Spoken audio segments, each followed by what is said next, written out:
Hey, what's going on, guys? Welcome to the Black Rifle Coffee Podcast.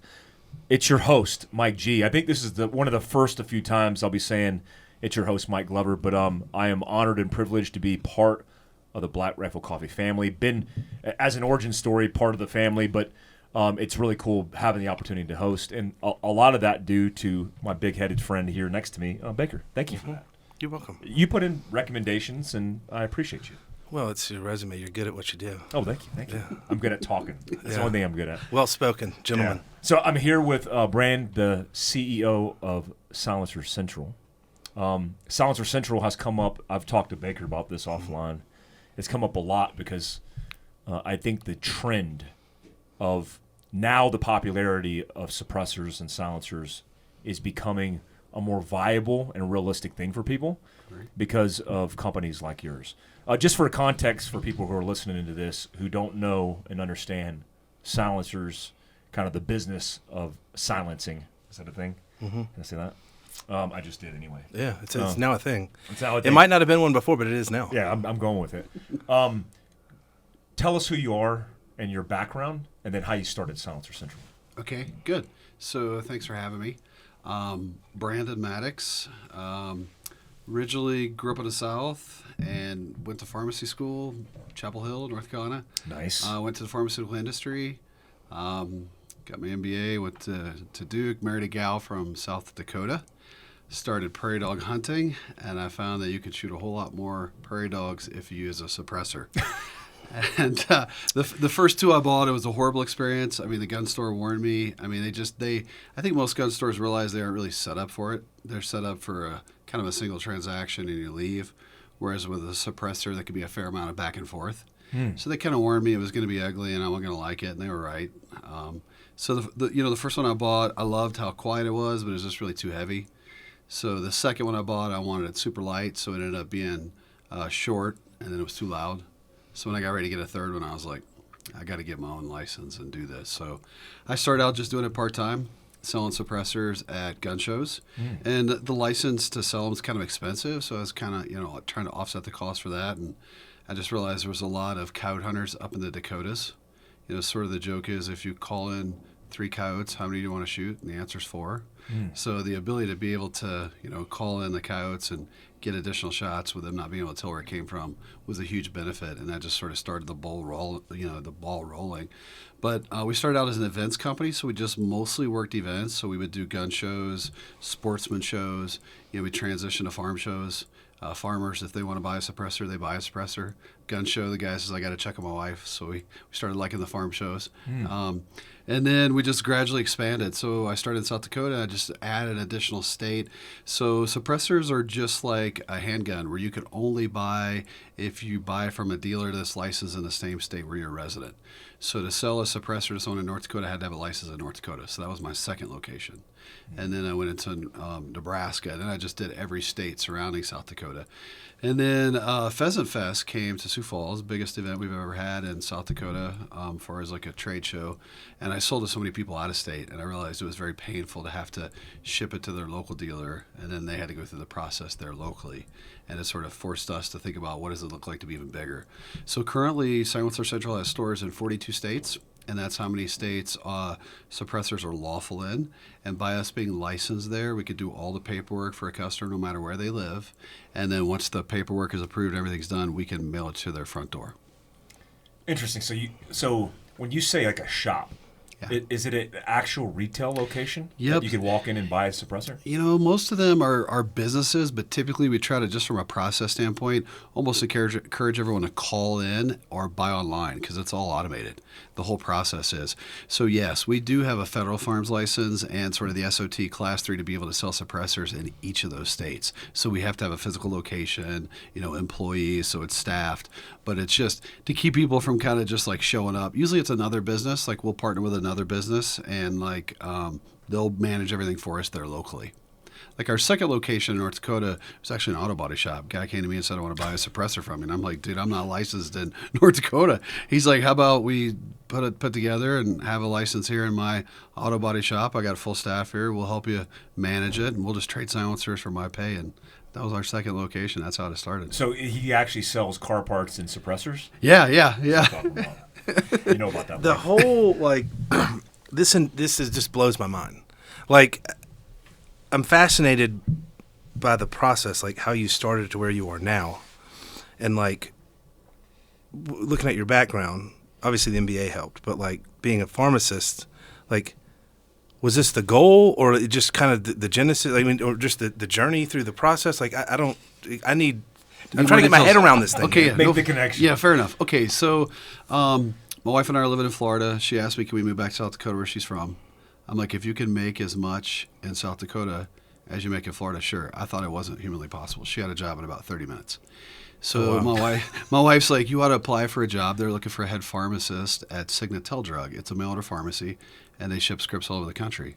And I told her, well, I'm licensed in 3 states, so maybe I said, I'll apply. There's no way they'll hire me. I've never practiced pharmacy. I'm licensed, but they hired me as their chief pharmacist at Signatel Drug, which was a mail-order pharmacy, and that's where I got the concept. We filled about 50,000 prescriptions there a day, and we shipped them to every state in the country. And the way it worked is we were physically licensed in every state. So, like, to ship a medication to North Carolina, you have to be licensed in North Carolina, and you have to have a pharmacist license in North Carolina. So you have to be licensed as a pharmacy and a pharmacist to be able to ship to that state. So essentially, the state boards of pharmacy created obstacles to make it hard for you to be able to compete with their local pharmacies. So we had all these people that were licensed in all these states, and we had all these state laws we had to follow, and it was an ass ache. But it kind of got into my head once I started doing suppressors and coming. So I moved up the ranks in the pharmaceutical industry in sales. So my first job in sales right out of pharmacy school was Panama City Beach. I became the number 1 sales rep in the company, not because I was good, but just because I worked hard, persistent, underserved area, hadn't been worked very hard, and just sort of moved my way up from like sales training manager, marketing executive, and moved up the ranks that way. So I had sort of the sales and business background. That's why they paid me to go back and get my MBA at Duke. They paid for it because they said, everyone sees you as the sales guy or the pharmacist. We want you to be the business guy, the marketer. So that's why they sort of forced me. But no, really, I got the idea just working in a mail-order pharmacy and understanding all the complexities of every state, because even now I have to follow every state law. So when I got licensed in every state, I flew to the state, I physically met with the ATF, I showed them how I was going to comply with local, state, and federal law, showed them how our operations were going to work.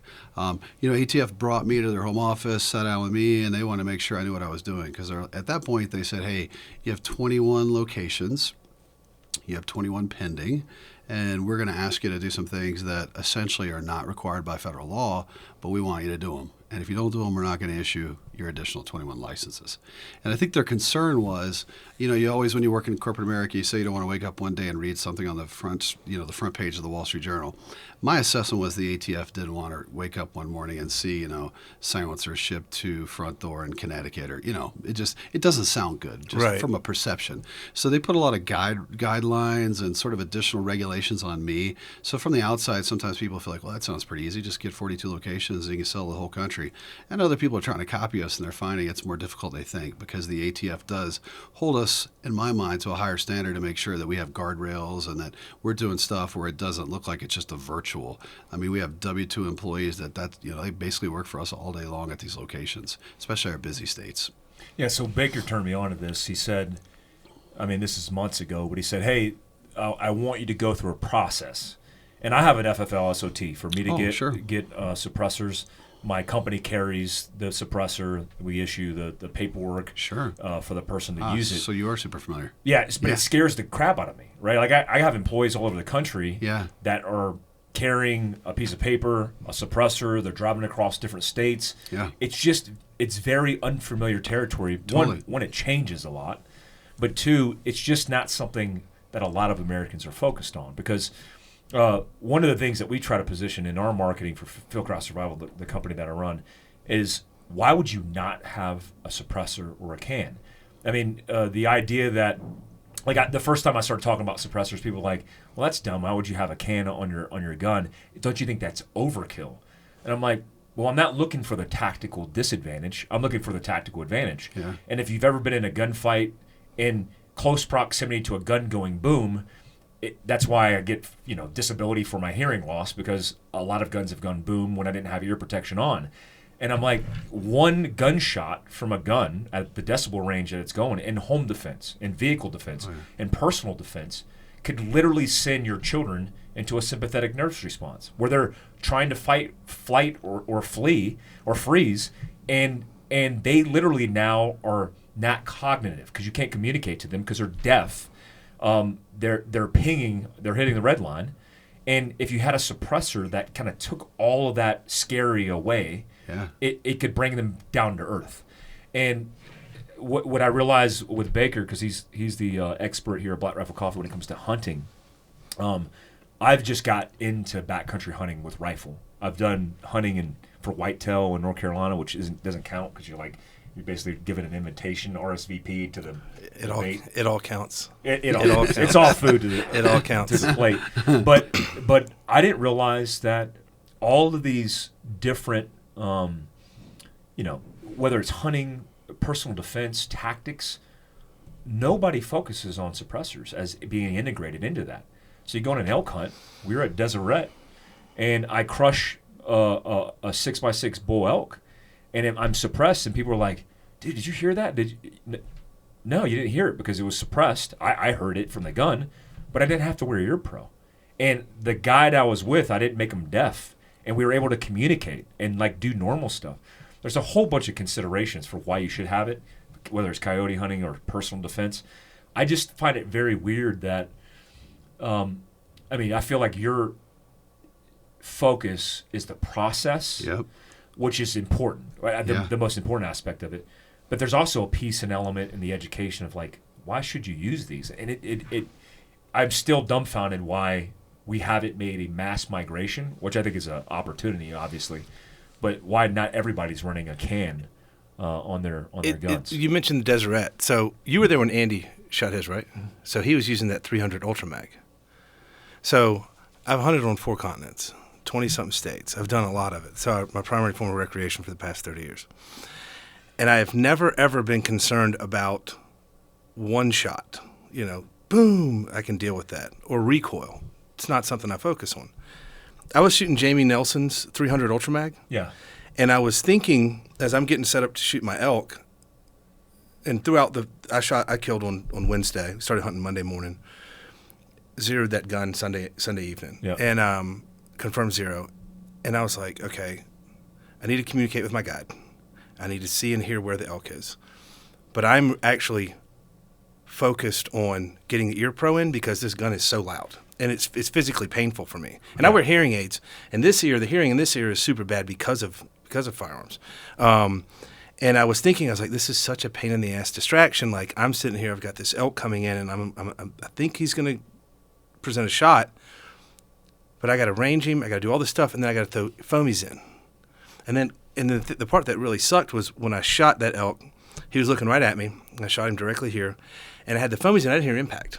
And I looked at Will, and I was like, did you hear impact? Did I miss? And he was like, I don't know. I had my fingers in my ears. And the elk turned sideways, and I shot him again, and I was like, he's like, shoot him again. And then he turned around, and I Texas Heart shot him. All 3 shots hit. But it took away from the experience because I'm having to stuff foamies in my ear for fear of damaging my hearing. And when I say this gun is loud, this is a whole different level of loud. Annoying loud. Yeah, and you don't even have to hit him. You knock him out with the sound. It's so loud. But no, it's interesting you mentioned that because that's one of those things that when you take people hunting for the first time or people that have never been or they're new, that can have a massive impact. And to your point, I don't know why we aren't hunting with suppressors more. Yeah, it makes the whole process that much more enjoyable. It's weird. 100%. Before we talk about the process, you're in the industry, you're in the space, you understand kind of the trends of what's happening with suppressors. Are we seeing a trend of people, because of processes like yours or education, buying more suppressors, or is it kind of generally the same that it's been over the last decade? There's about 3.5 million suppressors in the marketplace, and about 2009 is when it started growing between 30 to 40% per year. So it continues to grow. Okay. But That's big. what's really helping is the electronic forms. The ATF implemented last year an all digital process where we can essentially upload everything to the ATF for approval. And it hasn't really kicked in overdrive as far as being quick yet because they're still focused on all the paper ones that were already in the hopper before digital started. Got And it. they're telling us they're going to flush those out in November. So usually the government's wrong. So I'm guessing December. But if they flush all those paper ones out and then they can devote 100% of their efforts on the digital, we could see, 3-month turnarounds on suppressors, which I think guys just have a hard time paying for something and not seeing it for a year. So when you have a 3-month turnaround, I think it's going to only increase the utilization of it. What do you think besides Hollywood, which is an obvious one, what do you think the demonization of suppressors overall stems from? Because there's, like, if you're a hunter, if you're a tactician, you kind of understand the application of why it would be beneficial for muzzle flash, for sound. Certainly, I've had personal experiences where I one time made a mistake and shot over a wall, dusted myself out in a gunfight under infrared, and was like, that's the last time I'll ever run a gun without a suppressor, because all the gas from the muzzle brake broke all the dust from the wall. Now, I probably would have got that on an extension of that, but it wouldn't have been as drastic. Where does that come from? Where does the culture come from? Or is it just simply the process just sucks, so people aren't getting it? Yeah, so good question, because I agree it's the Hollywood thing's there, but so what the benefit of me working the gun shows for, gosh, I guess I worked them, like even now I'll help out. So think of like me 17, 18 years. So we started in 2005. So working these gun shows, 100% of the questions, not 90, not 95, 100% of the questions are the process. They're just confused. How do I thread my barrel? Can I use this on more than one host weapon? Does the sheriff have to sign on it? How do I get my fingerprints? Do I need a trust? Do I not need a trust? Is it going to slow down my bullet? Who else can use it? There's just like a million questions that they want answered. From a marketing standpoint, that's why I could tell it was going to be a hot item, is because my first booth at the first gun show was, like a quarter of a table, and I had 2 used silencers of my own, and I had like the biggest crowd at the gun show. So I knew then, like, wow, I've got the worst table here, but I have the most interest, just because people are trying to learn. Yeah. So it's 100% the process. So my experience at a show is, once they realize that Silencer Central has nailed the process and that we know it inside and out, the next question is, how do we get started? It's just like you could see that light switch just go off. That's why I called you. Because we're friends. We met at Brandon Rock Canyon, and I was like, I think I'm getting a little extra special treatment here because Brandon's my friend. Yeah. And I was like, Mike, man, like, one of the most detail-oriented guys I know. I was like, dude, will you check this out, please? Like, because I need to know if this is, like, legit or not. Yeah. And I think, I always thought that suppressors only were for assassins. And I think the demonization is, if you think about all the spy movies, Oh, yeah. James Bond, all that stuff, all the bad guys assassinating threaten the people. car Yeah, before you absolutely. It's like, Absolutely. Why didn't you turn that on before? Yeah. But I think that's one of the things is the bad guys had them. Totally. Yeah.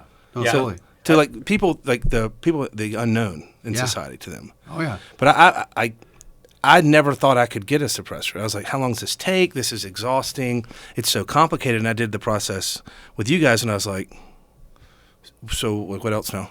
They're like, no, that's it. I was like, no, that can't be it. There's got to be a lot more. Like, Yeah, that's kind of what's like. I am not familiar with the suppressor world because I have an SOT. Yeah, right? It's easy if you yeah, have an good SOT. point. Yeah. But as a consumer, I went through your process, and what I find interesting is it felt really illegal because I was like, easy. this Yeah. can't be Right. Like, a dude just called me and he just told me to hit this link that he just texted to me, and then I clicked on the link, and then he walks me through it. And then he's like, no, not there, because he sees me scrolling in a certain section. He's like, no, let me vector you in. Just go over here. And I'm like, oh, right here? He's like, yeah, just click that. And I'm click that. He's like, all right, this is how we're going to fill out the form. So it's like a person who's virtually walking me through step by step the process. Yeah. Because I just did this with a ballot yesterday. Because we never like actually write with a pen. Right. And we never do like analog processes. Like to sit down with a ballot and like read it. I was frustrated. I was like, I got to read this, and there's directions, and I was all over the place with the thing. But that's similar to what this experience with a suppressor is for most people. They're not used to the process. There's a very fine process that could mean the difference between freedom and being fined or put in prison. And when it walked me through it, and then I did the trust. Yeah. which I wanted to ask you about because I still don't understand the whole thing behind the trust. Sure. It's like we're setting up your trust so you can put the suppressor in your trust. I was like, okay, we just did that, sign this, and I'm like, that's it? Like, yeah, that's it. I'll call you back. We'll call you back and let you know when the next process is. They called us back. I got the next process finalized virtually, signed some documents, and now I'm just waiting on my suppressor to show up in the mail. Yeah. And I'm like, well, that was easy. Yeah. I didn't have to go into a store or location. Right. Totally. I received a phone call. I got all the assurances from the person. That outside the podcast, I asked you about IP. Yeah. That seems to be the magic sauce in the recipe. Right. Is that part of it? So good question. So quick backstory. So I went into North Dakota as my second license. And to be honest, I didn't know what I was doing. So I called St. Paul, Minnesota, which is where our ATF is based for the Dakotas. And I asked them, can you help me? Like I said, I don't know what I'm doing. I want to make sure I'm following the rules. And they're like, well, so at that time, suppressors weren't legal in Minnesota or Iowa. So they're like, we just don't have any experience with them. So they said, call the National Firearms Branch, which does just suppressors. So I called them. And they're not really set up for Q&A and talking. And so I called NSSF, puts on SHOT Show. I hired one of their consultants. Is a guy who had been in the industry, had moved up in the ATF really high. He came and spent 2 days at my house. And he did the best job in the world. He scared the hell out of me. He convinced me I was going to be in an orange jumpsuit in like 30 minutes. I mean, he did a great job. It scared the hell out of me, but it's perfect. It's exactly what I needed. Because you can't scale a business unless you understand the rules and you understand the laws. And in my mind, what's more important, these were all the laws for NFA were written in 38. And so the laws for the regular firearms are written in the 60s. The basically, to be able to interpret those, you have to hear from ATF how they interpret them, because the laws written at a particular time that now are not as applicable. It's almost more important to know how they interpret them. So it set me off on sort of this journey where I sit on the front row of any compliance meeting where ATF presents, and I'm always taking notes. I'm always asking them questions. I submit questions through their formal processes. A lot of the stuff that you went through in the process, we have variances to do differently than other people. It doesn't mean we're better. It doesn't mean that they like us. It just means that I wrote up a process and said, I would like to do this digitally, because the Gun Control Act didn't know what a fax machine was. It didn't know what digital was. It didn't know what any of this is. Here's what I want to do. It complies and it doesn't conflict with the current law. Here's how it'll make it easier for you, ATF, to inspect me when you come into my license location. And I present it. Some of those I got approved in a month. Some of them are 4 years.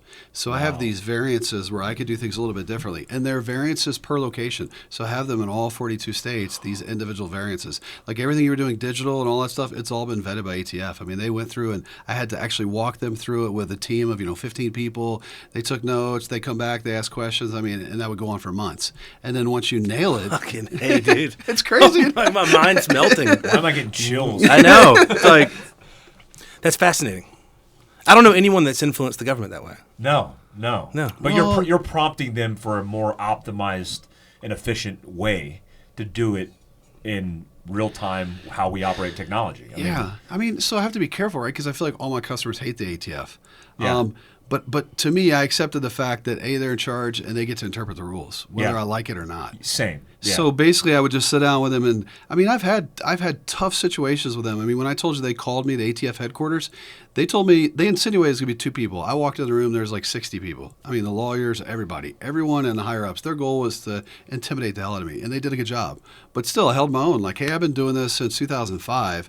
Here's the way I do it. If you don't like the way I'm doing it, tell me so I can fix it, and then we'll all agree before we leave this room and make sure I'm doing it the way you want me to do it. No one talks to them that way. I don't think so either.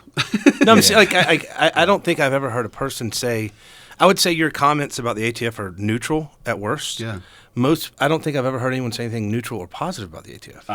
I'm not fans of the ATF. Yeah, it's fascinating. But I follow the rule of law. Yeah, but I have an FFL SOT, but it's I'm like not a fan. he who has the gold makes the rules, Right. and so you're playing their game. Oh yeah, 100%. And following their rules. Yeah, and I got to know them when I did these variances because, like I said, you'd submit them, they would actually come to me, or I'd have to go to them, and it's a ton of back and forth.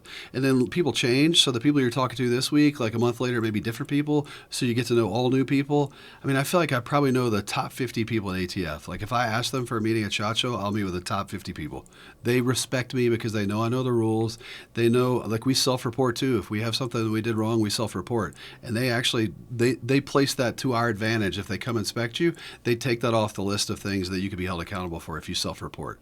So there's a mutual respect there. I mean, So they know that you follow the rules. absolutely. You 'Cause toe the line. Yes. You don't cut corners or any of that stuff or play games with them. No, and they've called me out on stuff they thought I shouldn't be doing, and I'm always straightforward and honest. I'm like, yep, I was doing that. I didn't know I shouldn't be. If you want me to stop, we can stop. But you need to show me the statute that tells me I need to stop. Because it's because you wanted me to stop, that's not always going to work. Yeah. Because I always tell them, you know what? I'd love to take this to South Dakota. The way the statutes are written, it would be in a federal court near the dealer, and I'm in South Dakota. It's about as red a state as you get. And once something goes through the federal courts in South Dakota, it's going to be everywhere is going to be the same. This isn't like SIG going through Boston. This is Silencer Central going through South Dakota. And they get it really quick that I don't mind spending money. I don't mind putting it in front of a federal judge because I'm highly confident in South Dakota. So there's like this mutual respect. And our U.S. Senator Thune's been very good. If they don't respond to my questions or they don't, if I don't hear from them for a while and I know they're sandbagging, I'll have his staff send a letter up there. They do not like congressional inquiries at all. What is your opinion culturally on? I mean, your process is making it easier for American citizens to get suppressors. Right. So, what is your take culturally on how the ATF looks at that? Because I would think if they look at it as like a bad thing, Yeah. they would focus on suppressing that. Yes. So here's my perception on the ATF. So I always ask them their opinion because if I hear there's an opinion of a hot button with them, the next time a Democrat gets elected, it becomes an executive order and gets rid of it. Interesting. So I'm always doing a temperature check. They don't see silencers as a public safety issue. And because they don't see silencers as a public safety issue, they're not really after it, if that makes sense. Yeah. Like when I have silencers stolen and I call ATF, like if they're stolen in the mail, ATF is typically like, Whatever. yeah. Thanks. Yeah. I mean, it's frustrating for us because we got a customer who's like, boy, we want someone to follow up on it or we want someone to check into it. And to them, it's not a big deal. And I'm not saying they're all like that. But in some areas, it's not a public safety issue. But, I don't think they have any problems to make it simpler. I mean, they want to make sure I'm following the federal statutes. I think what they're impressed with is I took the federal law the way it's written, weaved it into a process that benefits the customer, and the customer and I win, and it's by the ATF rules. I'm not in any gray area. I'm not doing anything that at some point they could come back and say this is a gray area. It's 100% by the federal statutes, and I'm working with them to make sure that we're both interpreting them the same way so there's no gotcha. It's too big of a risk for me and my employees or my customers for any gotchas. So I just put everything on the table and make sure that everything's good. It sounds like you're doing a lot of work for them. You're making their jobs easier.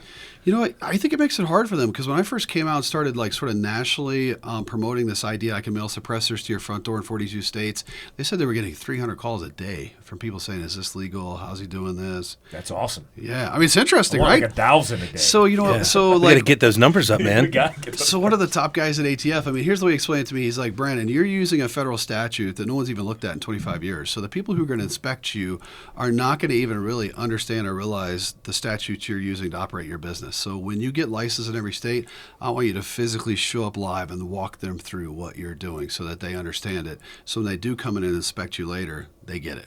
Yeah. So we had an inspection about 4 weeks ago. We had 100,000 suppressors on the shelf, so it's about $100 million worth of suppressors. They were there last year, so they came back this year. This was a bridge. They found 0 errors. They went through all my paperwork for the last 12 months. They found 0 errors. It's all that. computerized. It's Yeah. like, I mean, of course I was bragging about it. I was at the ATF headquarters the other day with a meeting, and I was like, guys, can you believe I got 0? They're like, no, there's got to be human error or something. I'm like, no, it's computerized. Like, Yeah. it checks to make sure that they're answering it correctly. If they don't, it gets rid of the whole transfer. But yeah, they were super impressed. I mean, we're very buttoned down just from like a technology standpoint and having the suppressors organized so we know where they're at. To them, that was a huge deal to be able to walk in and there's 100,000 suppressors. And they did a full day of sort of like random audits trying to find stuff. 100,000 suppressors. Do you think that they want to find errors in your system? I mean, do you think they're like oh, man, I hope we get 10 today or whatever? I think it's individually based. And I do find in blue states it's worse. Really? If a person is a gun person and they walk in there to do the audit, I think that they get it and they work with you. And to be They're more 100% cooperative. Yes, Yeah. 100%. That's the right word. Yeah. If they're not a gun person, like when I lived in New Jersey, and they're like, "How many guns do you own?" They're like, "Well, why would anyone need that many guns?" Like those are the kind of people that. Not that I'm licensed in New Jersey, but just if I'm in Oregon or if I'm in some blue states and you meet with some people that you could tell that have just been in the federal government and moved around different places, they're not a gun Bureaucrats. person. Yeah, you could tell they're a little. But I know pretty much everyone at the top from like a personal level, like worked with them one-on-one. So I don't have a hard time saying, hey, when Marvin Richardson, who at the time was the acting director, came and visited our facility here, here's some of the questions he had. Just let them know that I have talked to all these people at different levels to try to understand where the agency's at and where they've been and where they're going. But you don't have a feeling or have any indications that they're trying to suppress, your company at all because of the amount of sales. No, not at all. I don't sense that. I do worry about some of the people that get appointed who come in, because I feel like I know the people that are sort of the lifers, if you will, that have been a part of the bureaucracy forever. The rank and file. Yeah. I was always told that we really, really wanted Trump to appoint a head of the ATF, because if he had, they bring in their own legal. And I talked earlier, a lot of it's open to interpretation. Gun Control Act, National Firearms Act, it's so old that a lot of it's open to interpretation. So you really want your party to appoint the head of the ATF, because then they bring their own legal staff in, and then things are open to interpretation, which are positive to you. So unfortunately, we have a Democrat in there now. I feel like they've got bigger fish to fry where they're focused on other issues, so I don't anticipate suppressors being an issue. And like I said, I was there a couple weeks ago at the headquarters, and I asked, any problems with my processes, any problems with NFA, any problems with silencers, I'm temperature checking them the whole time I'm talking to them, just waiting to hear if there's anything they're worried about. I don't sense it. Black Friday is here, and Black Rifle Coffee Company is kicking off its biggest sale of the year to help you get your holiday shopping done right. Shop 30% off site-wide, including 30% off your first month when you join Black Rifle Coffee Club. Joining the coffee club is a super convenient and customizable way to get your coffee delivered right to your door on whatever schedule works for you. Plus, you can change it whenever you like, free of charge. These Black Friday deals are absolutely insane, with discounts up to 70% off on some products. Head to blackriflecoffee.com and take advantage of these incredible deals on all our best merch, gear, and coffee roast. Interesting. So when I look at suppressors, and I think that all suppressors should be just open. You should be able to walk into Walmart and buy a suppressor because that's how it is in Africa. Literally, this is the thing that you need to train in your own backyard without annoying your neighbors. All these different communities shutting down local ranges because of noise ordinance. Yeah. I'm like, if they were all suppressed, we wouldn't have that issue. But when it comes to a suppressor, I noticed the big process, part of the process, is this trust. Yep. Now, help me understand and help the audience understand. Sure. What is the whole reason why you would want to set up a trust to protect you? Good point. Owning a suppressor? So let me give you a little bit of background. So years ago, the trust was considered an entity, and there was no background check on an entity. So years ago, like in 2015 and earlier, if you bought a suppressor, now remember, in the 30s, there was no national database of felons. So your sheriff had to sign off on it. That essentially was the background check when they first created the National Firearms Act. Your sheriff had to sign off on it, basically vouching that you're not a felon and that it wouldn't be against the law for you to own a suppressor. Yeah. Same way with machine guns, I think. Yes, exactly. So that's the way it started with the Form 4 years ago. The sheriff had to sign it. Yeah. So like in North Carolina where I grew up, all the sheriffs got together and said, why are we signing these? And they just sort of together said, we're not going to sign them. So people couldn't buy them as individuals because sheriff wouldn't sign off on it. So they would buy through a trust because the trust was considered an entity, and there is no background check on an entity. So that's what made the trust popular. But to me, it was only in places where sheriffs wouldn't sign. It was kind of a workaround. Then the ATF in 14, 15, they went to e-forms, which is what they have now. It went offline after a year, but during 14 and 15, the only way you could use the ATF e-forms to speed up your process of transferring a suppressor was to use a trust, because there was no background check. So you didn't have to submit fingerprints, photo, anything like that. So I feel like they almost encouraged the trust because they made it simpler to get approval for that. So now fast forward. So Obama came in, created an executive order. He said a trust is no longer an entity. It has a person, like a responsible person, just like on your FFL license, you have a responsible person. You had to fill it out. They did a background check on you.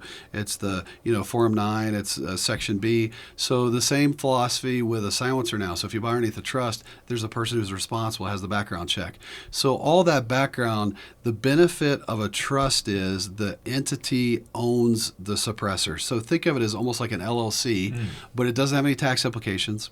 It doesn't have any renewal fees. So think of it as like a free entity that owns the suppressor. So one thing I like is that it keeps the government at arm length, sort of, because on paper, in their gun registry, the NFA gun registry, they have this suppressor owned by the name of the trust. So that keeps it at an arm length distance a little bit. The other benefit is you can add anyone that's 18 or older to your trust after the suppressor is approved and the ATF's not involved. So, like, let's say, for instance, you wanted to add your spouse or kids that are 18 or older. Now they can use it when you're not there. Trust owns the suppressor. Anyone on the trust who's 18 or older can use the silencer when, even if you're not there as the original person on it. And does that speed up the process? No, so what we'll do is we probably only put you on the trust. Yeah. Once the trust is approved, if you said, hey, I want to add these 5 people, we have a form to help you add them. Now they're kind of co-owners of the trust, if you will, and they could share it. So you could put Baker on it. He could use it while he's hunting. As long as he's in a state where they're legal, he can use it. So think of it as it allows joint ownership. But the other benefit is that it allows you to determine who gets it when you pass away. Because right now, if this suppressor is in your name, it's an ass-ache for your spouse to figure out how to It's the exact same paperwork I do as a dealer. Your spouse has to do to transfer it to someone else. It's an ass-ache. So the benefit of the trust are 2 things. One, it allows joint ownership, and B, it helps determine what happens to it after you pass away. Now, what I find, though, is most local dealers will not recommend a trust because typically there's more cost involved, and it adds an additional level of complexity for them. So a lot of your listeners might say, well, my local dealer said I don't need a trust. And then in their head, they don't need one. So my theory is the trust is the best way to go. I've been doing it almost 20 years. I've met too many people who've passed away and their spouse is calling me saying, what do I do with this thing? I don't want this, And they're like kind of panicky. So that we just do a trust free. So Silencer Central gives every customer a trust free. It's just how our process works. We have where we have an entire process built around that. It's basically something free we offer to you. So if you didn't have a trust and you're an individual and that suppressor's for you, and Baker took my gun and he had that suppressor and was out hunting with it, there'd be some issues there. Yeah, totally. What would happen to me? So you'd be in possession of a suppressor that's not registered to you. What does that mean? Worst case, best case. Worst case, they have a $10,000 fine. It's considered a tax violation because you pay a $200 tax to buy this. It's underneath the tax code. Yeah, it's bad. It'd be it's similar to being with an unregistered suppressor. Have it when you made yourself and never registered. But why did I do fingerprints with the trust? So Obama created this thing called, the law was called 41 ATF 41F. When they finalized it, it made the trust it changed it from an entity to an individual. So you're now the individual on that trust. So you're the responsible person for it. Okay. So liability ultimately falls on an individual versus the entity. Yes, and don't think of it as liability. Think of it as just the background check for legal possession. Got it. Because in simplest terms, when you're buying a suppressor, it's a title transfer. My favorite analogy is just like buying a truck. The only difference is you can't drive off the lot with a suppressor, but with a truck you can. So with a truck, when you buy a truck, the title of ownership is transferring from the dealer to the end user, and it has to go kind of through the courthouse. You have to pay a tax. It's a title transfer. Suppressors are the same way. ATF has that in my name, so it's titled to our business. We're asking them to retitle it to your trust. You have to pay a $200 tax to get it retitled to you or to a trust. They do a background check to make sure you can legally own and possess it, and that's when they approve it. It's just a title transfer. Yeah, if that sounds complicated, it took me 10 seconds on an app through Silencer Central. I was like, oh, do the trust thing. I'm doing a trust. I got a trust now? Like, yeah, you got a trust. I was like, oh, that was easy. Yeah. That was awesome. No, totally. Yeah, because I thought, I can't remember when it was, but I was going to buy a suppressor when I was on active duty a long time ago. And there was this talk in the team room of like, oh, there's a guy in like Delaware who's got a trust that you can set up, and as long as you get under that trust, and it was super complex and it felt super shady. Totally. And I'm like, I don't want nothing to do with that. Yeah. But now it's like, I did the trust, the fingerprints, the background check, and now I'm just waiting on. I assume. Well, actually, this is good for the audience.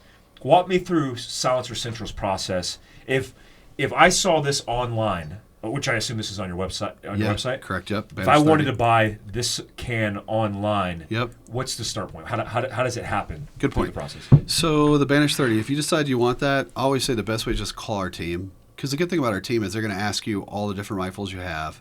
They're going to tell you that's going to fit on all your rifles. They're going to make sure you have the right adapter so your threads match up. So there's education in consultation. Our experience is if we interview a customer who bought online and didn't talk to anyone versus someone that talked to someone, they feel more comfortable through the whole process. It's almost like they get some warm and fuzzies from the guys they talk to because they can tell they're gun people, and that's all they do, suppressors all day. Yeah. So you could buy it online, and that's fine. The process works the same, but if you call and talk to someone, they'll help you figure it out. So basically what they'll do is they'll capture all your information over the phone. They'll send send you the paperwork. You sign it digitally.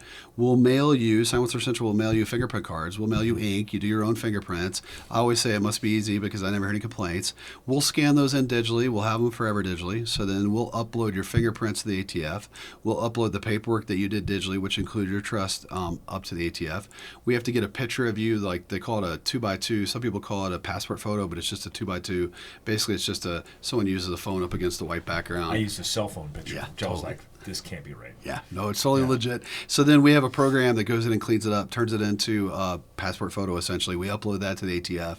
We did the part with you where we have you check it off. Yeah. We like to do that final check of, okay, make sure you're not a felon, make sure we got your race right, All the make sure we got information. where you're born, your social security number, because if anything's wrong in there, they reject it. So we don't want that to happen because people get upset when it's rejected, obviously. So then we hit submit, and then you're going to get a digital email when it's approved, and then we're going to mail it to, which state are you resident of? Utah. Utah, yeah. So we'll mail it from South Dakota to our location, Utah, and then he'll mail it to your front door from there.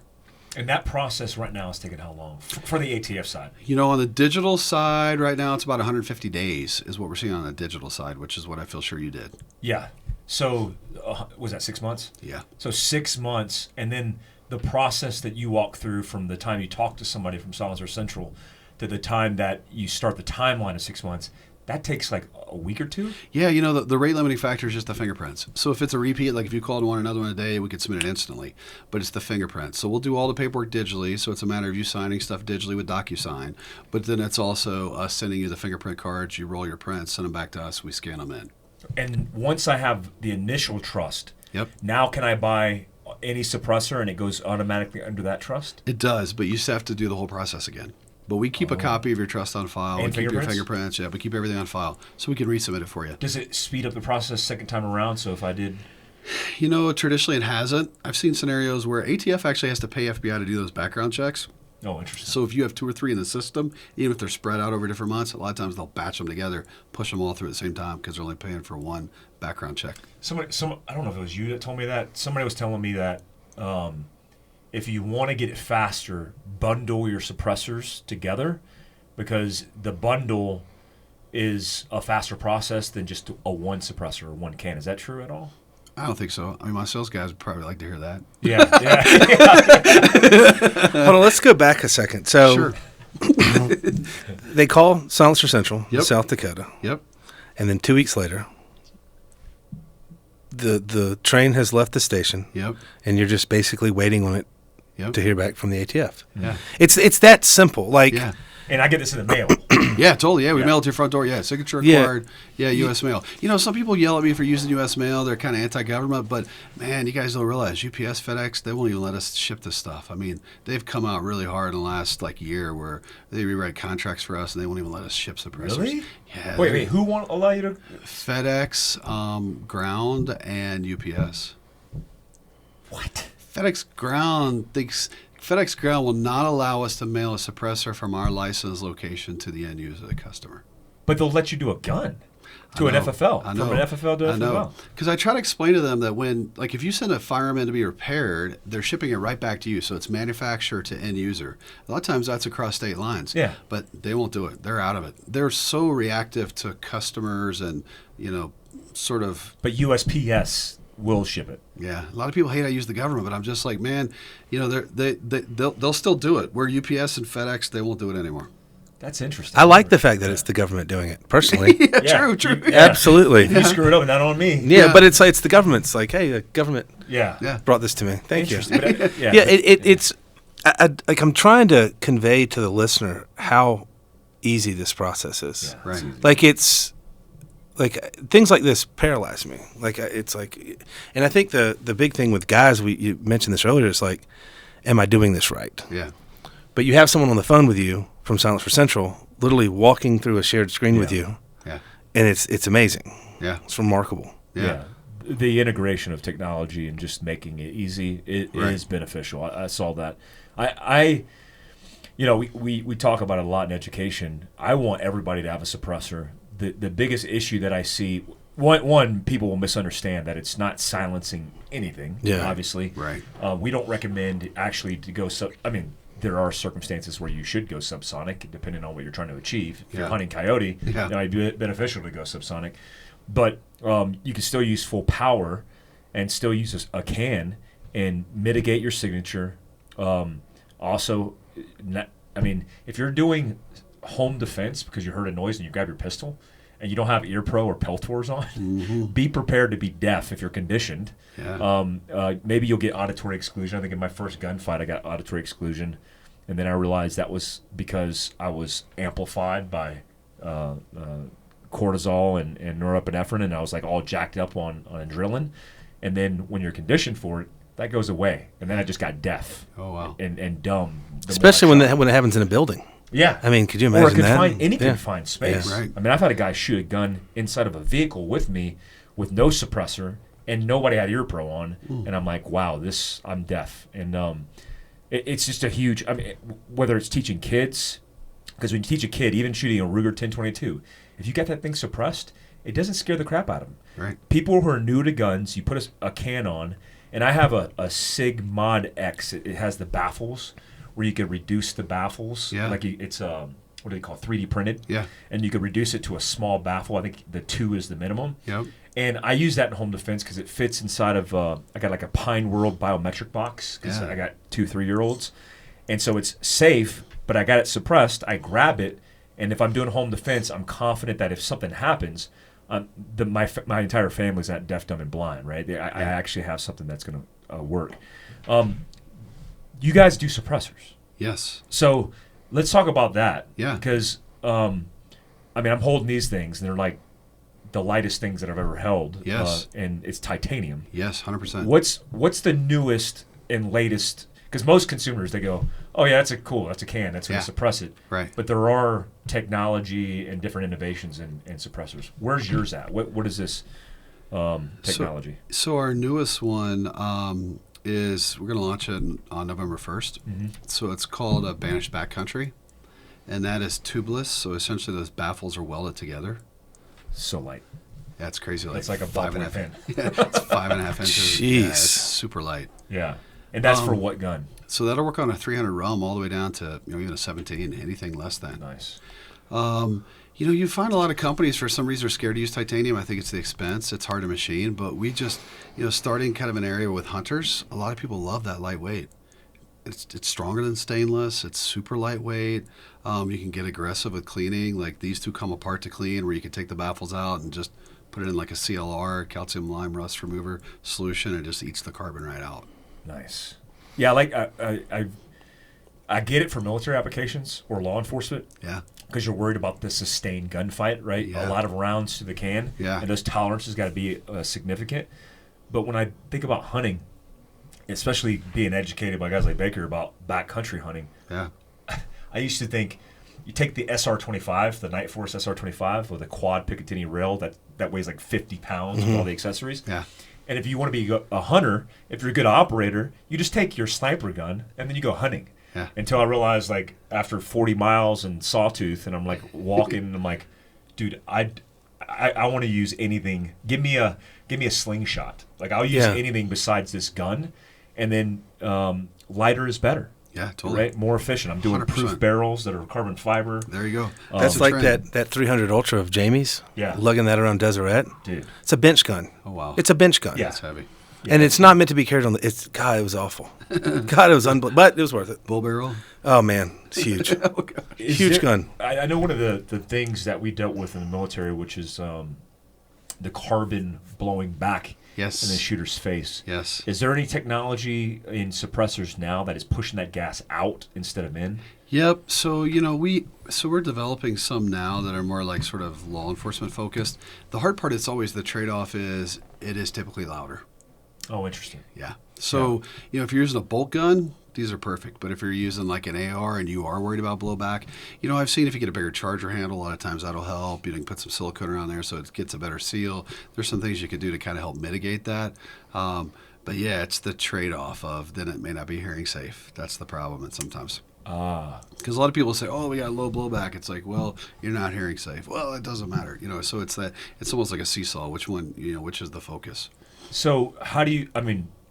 if you told me the decibel range of hearing safe, Yeah. I wouldn't remember it, and I don't think people listening to it would remember it.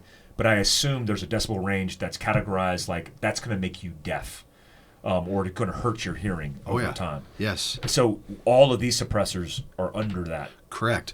So the number is 140 or less. 140 decibels. Or less. Correct. Yeah. Some people say, "Oh no, it's much lower." This is talking about just like a single shot, just like that quick rise rate. It's just like if you're working in a machine shop where it's that number might be lower, like 120 or whatever for constant noise. But for a gunshot blast, OSHA says 140. You want to be at 140 or less. Like a 308 is going to be around 170 with no suppressor. 168, 170. What are these bringing it down to? It basically depends on which round you're using, but these are all hearing safe. So let's say you put this on a 308, it's going to take it down to like 133, 132 in that range. Yeah. The other thing we haven't really talked about that I sometimes get criticized for not mentioning enough is they cut recoil just as well as a muzzle brake, and a lot of people forget that. Oh, interesting. Yeah, so a lot of guys will have like a big rum and they'll say, no, I don't want to take the brake off because I'm going to lose that recoil reduction. And once they screw this on, they're like, wow, it's exactly the same as if I had the brake on there. So you're getting the recoil reduction and you're getting the sound mitigation. I like cans on ARs too because it balances. Yep. So what I break it down into two things. One, muzzle flip, and then recoil. Yep. Muzzle flip is the muzzle rise, obviously, and that translates with the energy in physics. It translates to the energy dissipating through the bolt carrier group into the mil-spec tube. Yep. 5 points of adjustment. And what you'll see is like I could take a carbine like this, take my my dominant hand, my right hand, my thumb on the outside of it, so I'm holding kind of limp-wristed and weak, and break shots, and the gun doesn't do anything. The gun just dips on the rear end. Right. But if you take a can on the front end, you don't get that muzzle rise because it's balanced by weight, but it also just goes tsh, tsh, and you'll see it just keep it down, which is why we tell people, hey, get an aggressive C-clamp to not just because Kyle Lamb teaches it in Viking Tactics, which is cool, but do it so you keep the muzzle down. Totally. But a can does that for you, keeps the muzzle down. Yes. So, I mean, there's barely felt recoil on an AR platform, which is why you could run the stock high up on your shoulder, but a can balances that whole equation out, right? Yeah, and it helps recoil. I mean, so we talked about recoil, but it also helps accuracy, repeatability, because of the extra weight Keeping on it the level end. on- Yes, because they always say, the hole through the middle is bigger than the bullet, so nothing's touching. It's just that extra weight on the end, kind of like the bull barrel. That's what makes you have more tighter, more repeatability on it your accuracy. reduces your split time on target because you can stitch 5 rounds as fast as you can and even get a shot as the gun's cycling and settling before it settles. Right. But if it's flat in the same spot, reducing rise, you're reducing split times. You're doing 0.12, 1.15 splits versus a gun that doesn't have it. You're waiting for the gun to settle and to 0.2 of a second split. Right. But that's a good point. I never even thought about that. What about, lastly, on the conversation of cans, what about flash? What's it doing for flash? Good question. So typically it's long enough it's going to absorb it, so you're not going to see the flash come out. And that is something like on our tactical cans. Like we're working on a law enforcement can, and it's interesting. Military, that's a big thing for them, flash. Whereas law enforcement's typically not an issue. It's a night vision thing? It's both night vision and signature Yeah, they can visible see where signature. you're at. Oh, okay. Yeah. Most of these will help mitigate it. A lot of times having a brake on it, and then the silencer screws on the brakes. We have another model where brake screws onto the threads, and then the silencer screws on the brakes. The brakes help with the flash. Oh. They call it like a quick detach. Yeah, like I have a Surefire War Comp. There you go. That goes onto a can that adapts. That's what's helping with the mitigation of the flash right there. I've never even thought about that. Yeah. So you get the reduction of flash internal to the suppressor before it. So I am a big fan of just direct thread. Yeah, me too. Yeah. They're more accurate. Yeah. It's always going to You don't stop have at to the same time point. them. Yes, You it's just always going to throw stop. them on. Yeah, me too, 100%. And it's always more accurate, especially for hunting. Yeah, and it reduces the overall length, right? Yes. You're getting Correct. Plus, a lot of times, not only are they more expensive when they have a QD, but then you're having to buy a brake for every gun. Then you're spending a couple $100 for every gun just to be able to put it on there. Whereas if you have a direct thread, it's always going to screw on there. Here's a question that I just thought about this in direct threading this to a 14.5 inch barrel.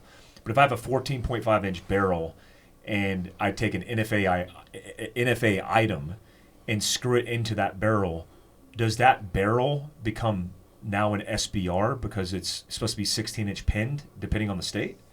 Yeah, so you would have to pin that suppressor on the end for it to not be. It would be considered additional of the barrel length. So this would have to be Yeah. attached to a 16-inch barrel. Oh, no, you can put it on a 14.5 inch, and you just have to like permanently affix is what they say. Yeah. So you see how it has the ridge there? We'd just drill through it and put a pin and weld it.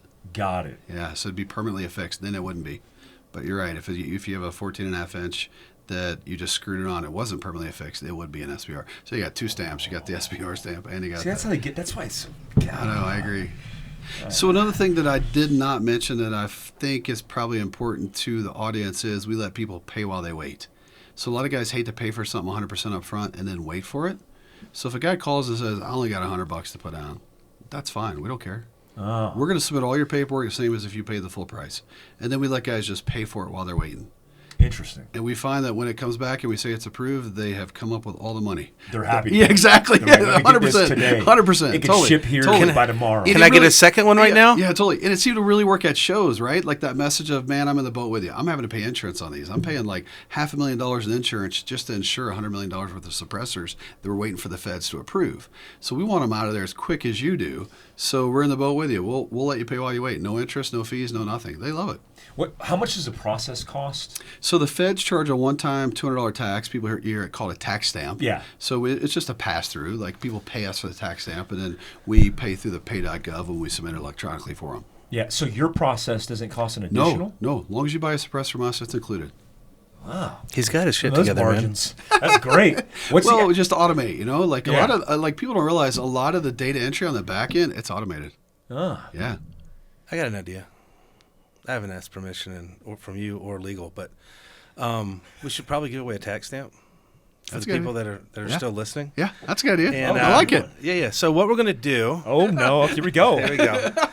You always got to be thinking about these things. So what we're gonna do when this podcast drops? Yeah. We're gonna do a giveaway on Silencer Central's social media. Yeah. This is all being blacked out by YouTube right now. Yeah. But no, you'll go to Silencer Central's Instagram page, and it'll be up, and I'll probably throw something from the podcast in there as like the answer or something like that. But when this drops, if you're listening to this, go to Silencer Central's Instagram page. We're going to give away a tax stamp there, and then go to their Twitter, and we'll give away a tax stamp there. So we're going to give away 2 tax stamps. It's a big deal. I've asked no one's permission, but it's too good of an idea to get rejected. Yeah, no, I agree. I think we should give away more than one on each. How many? I think 5 on each. Oh. Okay. So, all right. So the price of poker just went up. We're 5. giving away 5 tax stamps on Silencer Central's Instagram page, and we're going to give away 5 tax stamps on their Twitter account. And the rules and regs will be on there, so head over there. Did you sign up for that? Did you sign up for 10? Yeah, we just said 5 and 5. I like it, yeah. Oh, I 5 and think 5. it's good. Okay. No, I think All it's right. good. So I think it's good. Bobby Bowden, who was the head coach of Florida State for a long time, Yeah. he said, "I will never ever punish a player for drawing a penalty based on aggression, and that is how I live my life. I love it. that. I love it. You're so aggressive. Forgiveness, don't ask permission." There we go. I love it. But Well, that's a good deal.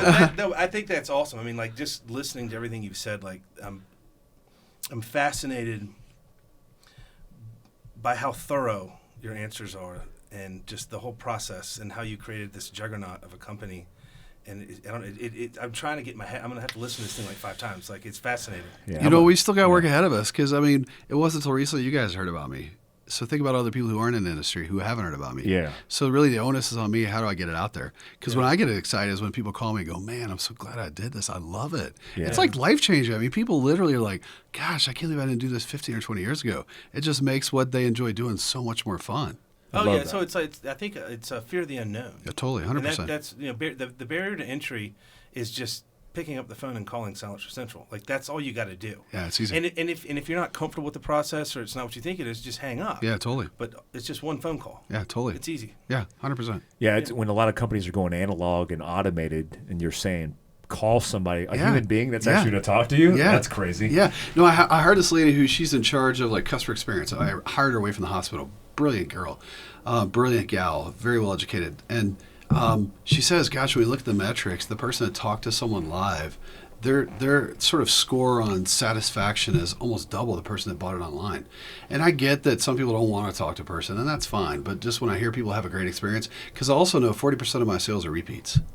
Oh, Really? interesting. Yeah. That's A good. lot. Guy buys one, he buys another one. Yeah, totally, Yeah. 100%. Yeah. I'm a customer because I want to buy a whole bunch of them because I figured like if I already got all of the paperwork and all the process knocked out, and you're not charging me for it, No. and you're just facilitating the process, which is a smart business tactic that I need to introduce in some way, then the product, every gun you have needs a can. Totally. It needs to have a can. Yeah. In closing, I want to get your expertise as an industry expert in what you think your prediction is going to be for this space, the suppressors, the cans, in the next few years. I'm interested to know, based on 3 more years of an election cycle, things kind of shift, new policies come out. What does it look like for us? Are we good? Where is it going to evolve or de-evolve? Where do you see it going? So the big question a lot of people ask me is, do you think these will ever get deregulated? Because I told you earlier, I don't think they're a public safety issue. I think that at some point they could get deregulated, the more people that have them. Because you see, it's still an educational standpoint. Interesting. So the more people that own these, because right now if you look, I told you there's about 3.5 million out there in the space. There's probably 1 million people that own them, and it's kind of in a small concentrated group. But the more people that get suppressors, the more people that are educated about them, the more people that use them, I think there's a potential at some point they could get deregulated where they're a little bit easier to get. But as far as in this space, gosh, it's really catching on. And the biggest obstacle is the process. So that's why we've really doubled down and focus on how does Silencer Central make the process super simple. I think my prediction is the e-forms goes really well. What has caught them off guard was they had a lot of pandemic paper they got to flush out, but they're getting twice as many applications they did last year because people hear e-forms quicker, they're in. So I think you're going to only continue to see this market grow. I've seen a lot of people try to launch new cans. You know, my experience looking at big firearms companies, typically they don't get it that it's the process and distribution is the hard part. They just figure they'll put their name on it, it'll work. That hasn't always fallen. That's sort of fallen apart. Yeah. If you look at other people who've tried that, it just didn't work. I'm not saying that we have something unique, but I think that being like so if you think of Silencer Central, we're a manufacturer, we're a wholesaler, we're a dealer, so we have collapsed the entire process into one. So these suppressors were made for our Silencer Central to our specs by manufacturers in the U.S., and then they ship them directly to us. So what's great is I have them on the shelf. I don't have to worry about having to go through a wholesaler or pay some kind of upcharge commission to a middleman or whatever. So to me, I think that's the wave of the future, to be in a situation where when someone calls it, you have it. Vertically integrated. 100%. Everything. And the reason why I had to do that, to be honest with you, is when I was working gun shows, I always, probably 100% of my sales were January through April. And I couldn't find a wholesaler that could supply me a dealer's products. And typically, if a person starts with brand A, they stick with brand A in the future. So it made it hard for me if one week they had this on the shelf and the next week they had something different on the shelf. So that's when I was like, you know what, I'm going to have to hire firearms manufacturers to make our own brand of suppressors. So that's why we came up with the Banish line, was just so that we could have a control of our own supply. Because if you're relying on a wholesaler to provide supply to you, it's a painful situation. Before e-forms came out from a transfer between manufacturer and dealer, it used to be 3 months to transfer the silencer from the manufacturer to the wholesaler, 3 months from the wholesaler to me, the dealer. So it was adding 6 months in there. Oh, wow. So that's why we're like, gosh, if we're going to get into the game, we got to just go all in. What year did you start making your own? 2010 as we started making our own. How hard was that? Like, hey, I want to make my own. Good question. Yeah, no, good question. So the first thing I went to a company in Georgia, and I said, hey, can you just make me what you're making and just put my name on them? So in other words, we'll buy the models you already have, just put my name on them, and I'll sell them as if they're, ours. But then as I wanted to start making changes, they weren't too receptive to changes because it was their model. I was working the Rapid City Gun Show, and these two guys came up to me and they said, we make all these products for these major manufacturers. That's all we do are firearms. We both were at Dakota Arms when it was here in Sturgis, South Dakota. We're interested in making suppressors. So what I did is I bought a meter and I tested every silencer that was on the market. I took them examples of every silencer on the market. I bought one of every model that was the quietest on the market, and I said, here's the benchmark. You got to make something, it's got to be as quiet or quieter than the quietest ones on the market, and just sort of handed it to them because they're the manufacturers. So honestly, I've typically given the experts the tools they need and tell them what criteria I want, but I've never really actually designed. Now we have a whole engineering team now, and we design everything internally and work with experts who've already done it. But in the beginning, it was difficult because that's just not my wheelhouse. Like the other thing I did mention is Silencer Essentials threads barrels. It kind of gets into that space of if there's any obstacle that's keeping you from buying a suppressor, we want to suppress that obstacle. And what I found at shows, guys would say, now, how do I put that on my firearm? And then you just see their brain turning, okay, I don't trust my local gunsmith to do that, or I don't think he can do that. So that's when we brought that in-house. So we have an entire machine shop built where we'll send you an empty rifle case, you put your rifle in there, we pay the postage back to South Dakota. I have a machinist who threads it on a CNC lathe. So I have a gunsmith takes it apart, then the gunsmith gives it to the machinist. Machinist threads your barrel. Then we put it all back in the case and we ship it back to you. We have a 2-day turnaround right now. We do about 150 to 200 rifle barrels a day. Whoa. What have you That's not thought of? impressive. Let's talk about things you fucked up in your career. I I haven't know. heard any of those. That's impressive. I Isn't didn't that- realize that. Isn't that really? Are they amazing. pinning and everything? Are they doing all the integration of on all kinds of barrels? I assume it's a whole 100%. They do different everything. kind. Yeah. I mean, 95% of everything we get in that door, we can run through our CNC lathe. So it's computerized. It takes 90 seconds to thread a barrel on that computerized machine. It's Crazy. badass. And then we have a manual lathe that we use on some of the, like, straight wall cartridges, things that are a little bit smaller barrels or harder to get a grip on. But yeah, I mean, the reality was I used to send all of our customers to Shields, which is big in the Midwest, to get their barrels threaded. And one day Shields came to me and said, we're going to sell suppressors. And I said, well, it looks like we're going to thread barrels. And it took them about 5 years to figure out how to sell silencers because it's a lot of paperwork. I mean, it's a lot of stuff to figure out, yeah. Yeah. They're like, can we secret shop you, like be honest with you and tell you that we're going to copy you? And I'm like, good luck. It took them 5 years. And I mean, they're fumbling through it. But that's what pushed me into threading was the other thing that's interesting is 99.9% of warranty claims that came back to us for baffle strikes were because the barrel wasn't threaded properly locally. So interesting. we essentially eliminated almost all warranty claims once we said we'll thread barrels for you. So zero excuses. Like you do everything. Yeah, and we let people pay while they wait. And it's like, I don't know. Like you said, we try to think of everything. I mean, it's a touchless process. It really did really well during the pandemic because you technically don't have to talk to anyone. You can do it all from your couch. Yeah, that was nice. Yeah, it is nice. So I'm not a people person. you started the company in 2005. Yep. Tell me some challenges that you've run or mistakes you've made, some screw ups. There's got to be some stuff where you're like, shit, I shouldn't have done that. Totally. Some screw ups I've done, things I've done wrong. That's a good question. I mean, I felt honestly like I told you that I hired like a former ATF person to come in, and he had been at ATF forever.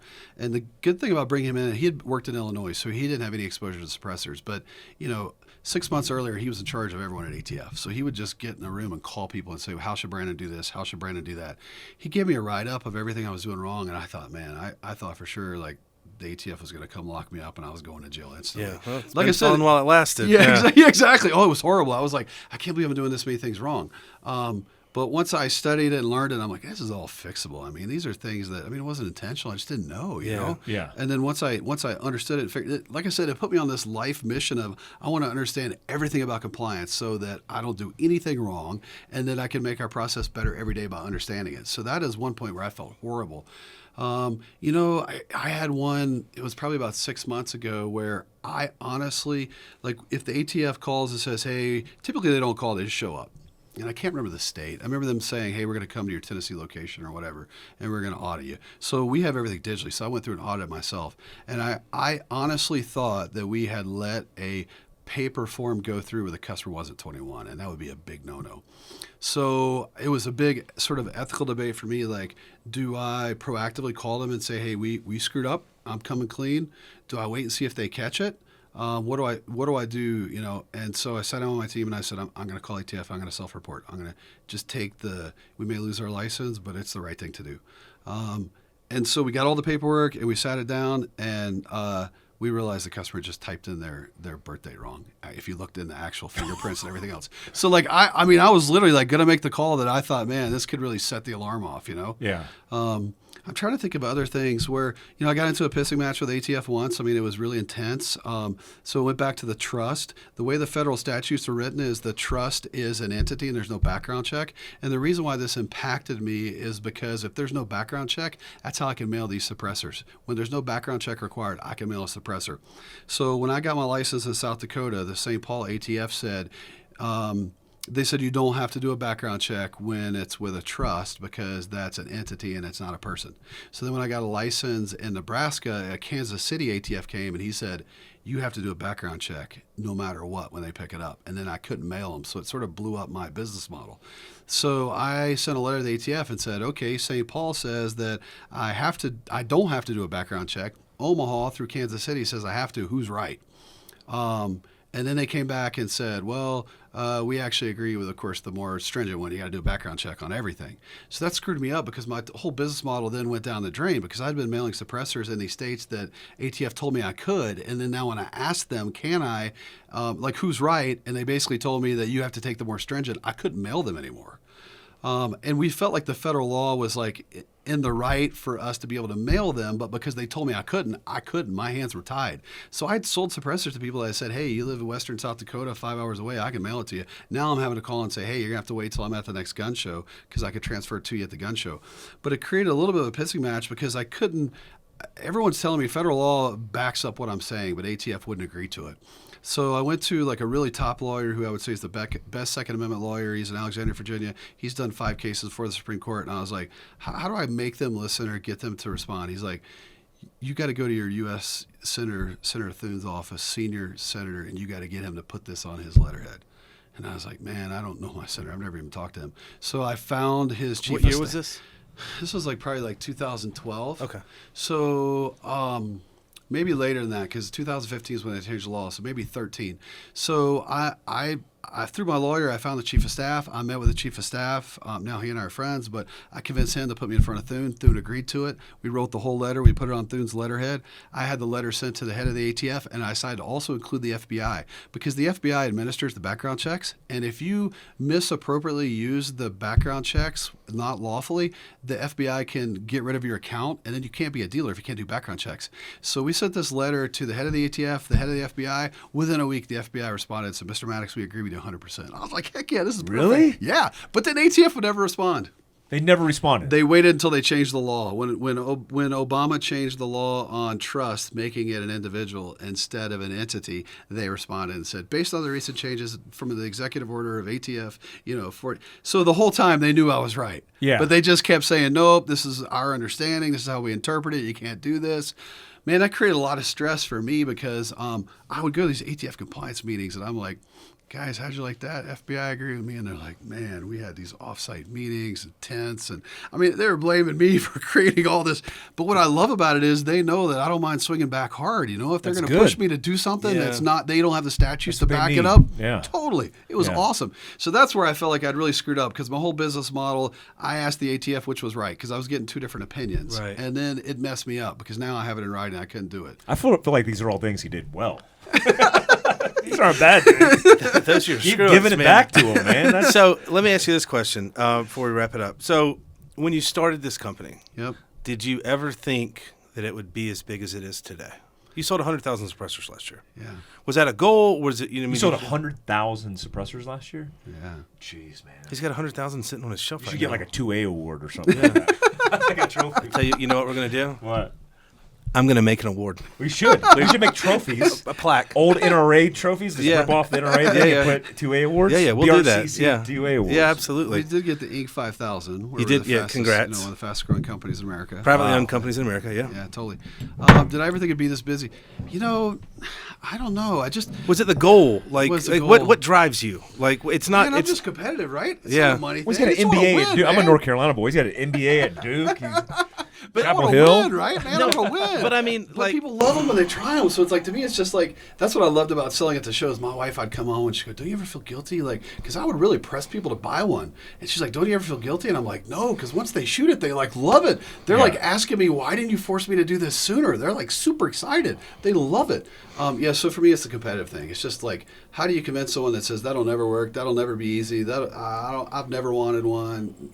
Once they try it, they're like, there's no ready. person that's ever fired a firearm with a suppressor on it that didn't like it 100%. I know. 100%. 100%. in the history of mankind. Yeah, totally. 100%. No one's been like, oh man, this I don't like Yeah, this. don't- Well, I like it because it's a good gateway for people who are kind of, you have a tool that's blowing up in your hands. Yeah. And a lot of people are scared of that. Oh, yeah. And so when we teach new people, it's like, start off with a lower caliber. Or how about you just start out with the caliber that you want, a 9mm, whatever it is, and put a can on it. And Right. it makes it a more enjoyable experience for people. I think it's more enjoyable overall for all the things, but I think it's also a good way to kind of bridge the gap for people who are. There's a lot of novice firearm owners now. Oh yeah, and they're scared as hell. They have the gun, they have all the cool kit. Yep. But they're scared to train with it. They're scared to use it in an actual act of self-defense, or don't know how, or they don't know how to use it. They don't have the education behind it. When I know that during the pandemic, I know that Mossberg was getting insane amounts of inquiries on how to load pump shotguns. Wow, crazy stuff. Like seriously, like, do you have a gun? How do we load this? How does it work? interesting. Say that. I'm sorry. What you? Oh shit. But no. I think more firearms have been sold in the past 12 months, 16 months, than previous 3 years or something. It's just something completely insane. Yeah, it's amazing. Yeah. So I love it. Well, let's close it out.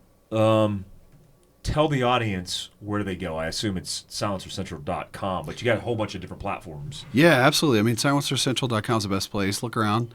And I always, like I said, call us. You're going to have a great experience that way. Or feel free to buy online. And then it puts us in the driver's seat, and we manage the whole process for you. do you know the number off the top of your head? I don't. I think it's You're Mr. Smart Guy, and you don't know that. It's got to be like what is it? It's 605. It's 888-781-8778. He does know. Yeah. You No, do but it. seriously, for those of you listening, pick up the phone and call them. Yeah, absolutely. And then also don't forget, go to their social media. Yeah, there we go. Because they're going to give away some tax stamps. Absolutely. All right. Well, thanks for coming on, Brandon. Yeah, no, thanks for having me, guys. Yeah, thanks. It was awesome. And I learned a lot about suppressors that I didn't know. And one of the things was like, hey, we got Brandon coming on. Like, I have a lot of questions I need to ask. And you educated, I think, a lot of people on the podcast. I'll leave closing thoughts to you. Gosh, I mean, we appreciate the opportunity to talk to your group. I think there's a lot of people out there that don't know that much about suppressors. Like I said before, just encourage them to call Silencer Central, and maybe the process isn't perfect for them now, but at least they can learn about it and sort of plant that seed. And like each of you all mentioned, once you shoot suppress, you're not going back. So we're excited that eventually they'll get on board. Yeah. Awesome. I love it. BRCC, peace out. That concludes today's training. Any questions? Woo! Drum titties, boy!